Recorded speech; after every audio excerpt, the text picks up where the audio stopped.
We're in the book of Titus in the New Testament, and it's another letter that Paul writes to a young pastor. This young pastor, Titus, is pastoring a church on an island called Crete. Crete is in the current country of Greece. It's still called Crete there, that island. And Titus is a young pastor. The book is 3 chapters and written approximately 63 years after Christ's birth. And in the first chapter, Titus is called a true son by Paul. And this is not a biological son of Paul, so to be called a son is certainly a great honor.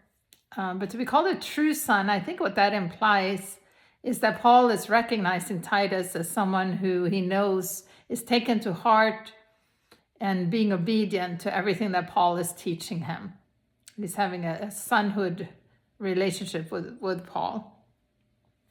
And the main message of the book of Titus is the behavior of Christians that should be expected.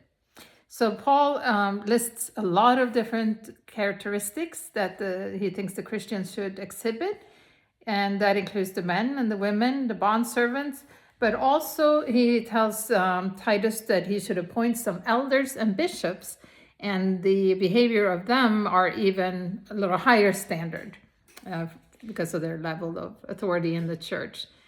But a lot of them are very similar characteristics, and they include that Christians are to act blameless. And for example, be married to just one spouse and be obedient. Also be obedient to rulers and authority, like government, and whoever is in the authority, to their employers and to the church authorities and court authorities and everything else. We are to be hospitable, self-controlled, reverent in our behavior, patient, loving, show integrity, and be gentle and peaceable, and not quick-tempered, not drunk or violent, greedy, or show slander.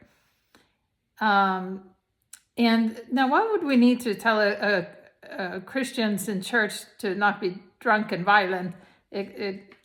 That's kind of seems unnecessary. But to me, that means that he's not saying just to not act like that in church, but even outside of church. So all these behaviors are to be standards for Christians in and out of church, in society, wherever we are, in traffic, in the restaurants, everywhere we go. And he says to have those kind of behaviors, and that gives us a position where we can exhort, convict, and rebuke other Christians or other people, and not be hypocrites. And something that Paul often says, I noticed, and especially in this short book, it's mentioned 4 times, is the terms good works. Good works, so that you can do good works. And so to me, and I was thinking about he doesn't define good works, but to me, it's having all these characteristics. Then when you do the works of Jesus, being his hands and feet, that you're showing good works, that without these characteristics, you're not showing good works. You're disqualified, like he says, disqualified for good work.